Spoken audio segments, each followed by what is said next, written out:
Breaking news KPHB Lulu mall నిర్వాహకులపై కేసు నమోదు చేసే యోచనలో ఉన్నారు పోలీసులు. లోపలికి వచ్చే వాహనాల తనిఖీ సరిగా చేయట్లేదని నిన్నటి ఘటనతో క్లారిటీ వచ్చేసింది. నిన్న రాత్రి మాల్ సెల్లార్లో రెండు కుటుంబాల మధ్య ఘర్షణ జరిగింది. ఆ వివాదాన్ని ఆపేందుకు ప్రయత్నించారు సెల్లార్లోని సిబ్బంది.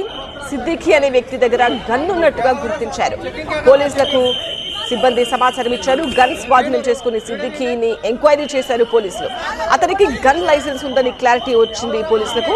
కానీ లోపలికి వచ్చే ముందే తనిఖీలు చేయకపోవడంపై లూలు మాల్ సెక్యూరిటీపై పోలీసులు అసహనం వ్యక్తం చేస్తున్నారు.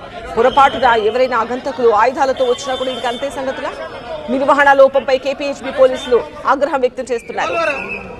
ఇది అటెంప్ట్ మర్డర్ కింద పెట్టండి. వదలొద్దు. అసలు మేము 40 మంది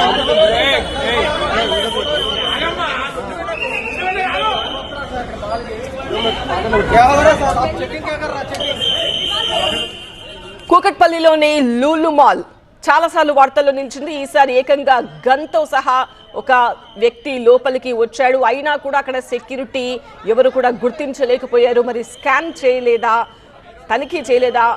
లోపలికి వెళ్లే ప్రతి ఒక్కరిని కూడా తనిఖీ చేస్తారు, ఆడవాళ్లను మగవాళ్లను సపరేట్ గా. మరి ఎలా అతను గన్తో లోపలికి వెళ్ళగలిగాడు? ఇప్పుడు గొడవ జరిగింది కాబట్టి అతని దగ్గర గన్ ఉంది అన్న విషయం బయటపడింది. మరి ఇంకెవరైనా సంఘ విద్రోహ శక్తులు ఇలాగే లోపలికి గన్స్ తో ప్రవేశించినా కూడా ఇంకా అంతే సంగతుల. తనిఖీలు ఇంత నిర్లక్ష్యంగా వహిస్తారా తనిఖీల విషయంలో అని పోలీసులు ఆగ్రహం వ్యక్తం చేస్తున్నారు. కేపీహెచ్బీ లూలు మాల్ నిర్వాహకులపై కేసు నమోదు చేసే యోచనలో ఉన్నారు పోలీసులు.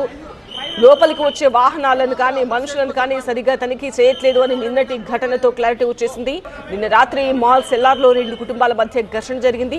ఆ వివాదాన్ని ఆపేందుకు సెల్లార్ సిబ్బంది ప్రయత్నించారు. సిద్దిఖీ అనే వ్యక్తి దగ్గర గన్ ఉన్నట్టుగా గుర్తించారు.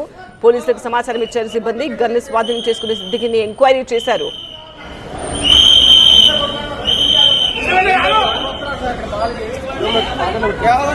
చెకింగ్